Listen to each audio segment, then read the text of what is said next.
എന്റെ കൃഷ്ണ, ഇന്നേ തുലാമാസത്തിലെ വൈകുണ്ഠ ഏകാദശി.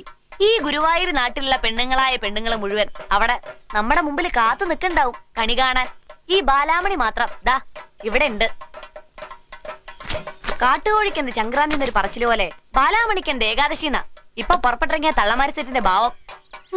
മായന്നൂരിൽ തന്നെ കൂട്ടിക്കൊണ്ടു വരുമ്പോ എന്തൊക്കെ വിടലാ കേശവന്നാരെന്ന് പറഞ്ഞ കൊശവന്നാര് വിട്ടത്. എന്റെ ബാലാമണിയെ സുഹൃതൊന്നല്ലാണ്ട് എന്താ പറയാ. രാവിലെ നിർമാല്യം തൊട്ട് വൈകുന്നേരം ദീപാരാധന വരെ പൂജകൾ ഓരോന്ന് മുടങ്ങാണ്ട് ഗുരുവായൂരപ്പൻ അങ്ങടെ തൊഴാന്ന് വെച്ചാ അത് പൂർവജന്മ സുഹൃതാ. ഇതിപ്പോടെ വന്നിട്ട് ദിവസം 10 കഴിഞ്ഞു. ഇന്നേ വരെ ബാലാമണി അമ്പലാട കണ്ടിട്ടില്ല. അതെങ്ങനെയാ? നേരം വെളുത്ത അന്ത്യ അവിടെ ഒരു വിളിയല്ലേ, ബാലാമണിയെ ബാലാമണിയെ ബാലാമണിയെന്ന്. എന്റെ കയ്യില് കിട്ടട്ടാ തന്തേനെ ഒരു സുഹൃതക്കാരൻ.